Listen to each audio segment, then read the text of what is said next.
30 seconds and counting.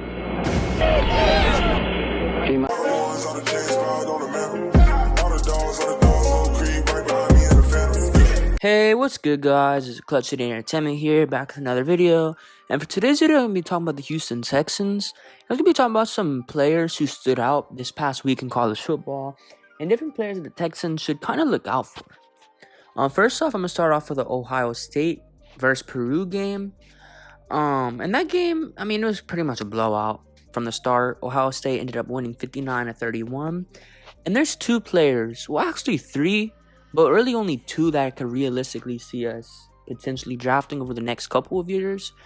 And the first one I'm going to talk about is Garrett Wilson. He had 10 receptions, 126 yards, 12.6 yards a catch, and 3 total touchdowns. So 3 of his 10 grabs were for touchdowns, and that's pretty insane.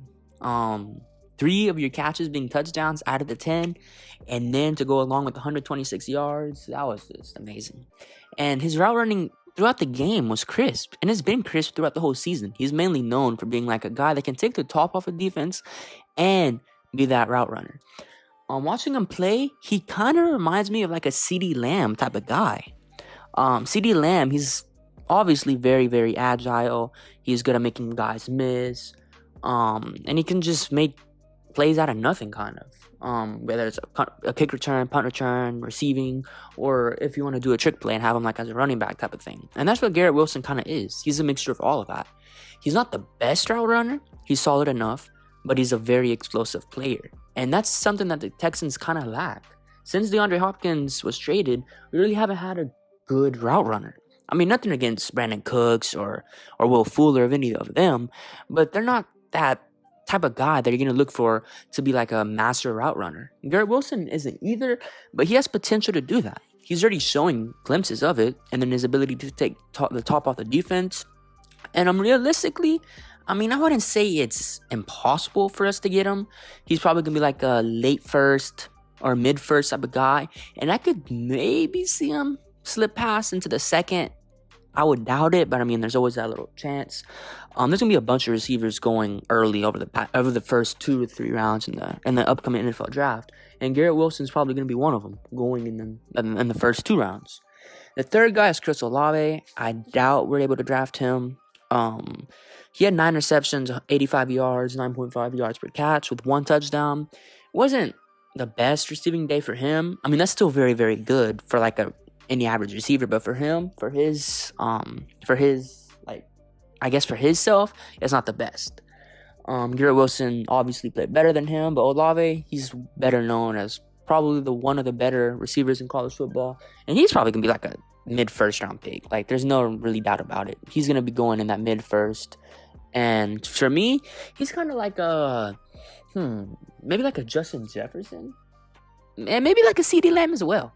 I believe Olave, he is better than Garrett Wilson, but he's just more of a profound route runner.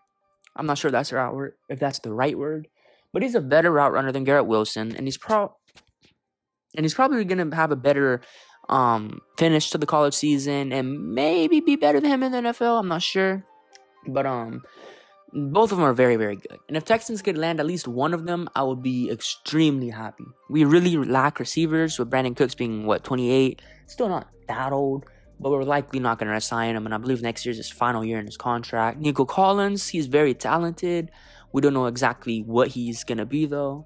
For all we know, he could just end up being just an average receiver. And that would be fine. I would be perfectly okay with him being just an average receiver. But we don't know exactly what it's going to be. And getting another explosive receiver that's a master route runner and can take the top off of defenses and just a very good receiver, it wouldn't hurt to have.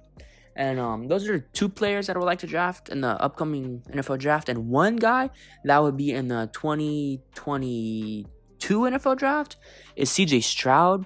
And he didn't have the best start to the season. He played kind of shaky over his first 1 to 2 games, but after those games, he just lit it up. He's been on fire.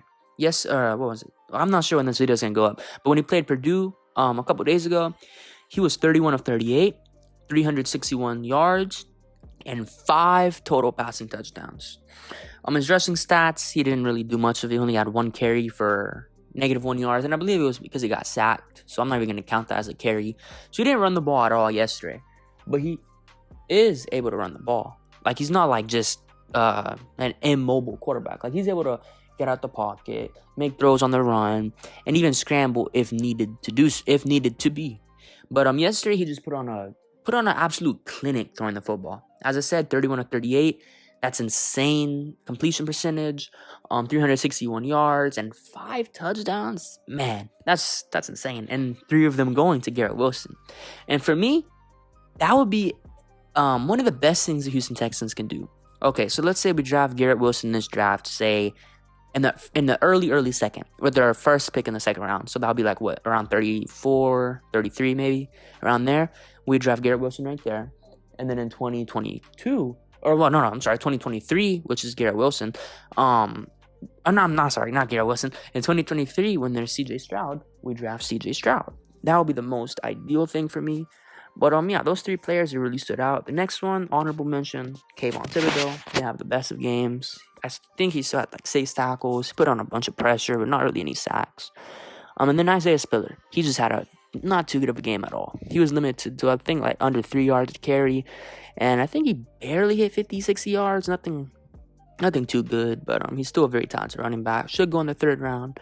But yeah, those players, they really stood out to me. But yeah, I hope you guys enjoyed the video. Let me know what you guys think. Who should we draft? What we should do with the quarterback position? And I hope you guys have a good day. It's been Clutch City Entertainment. Out. Peace.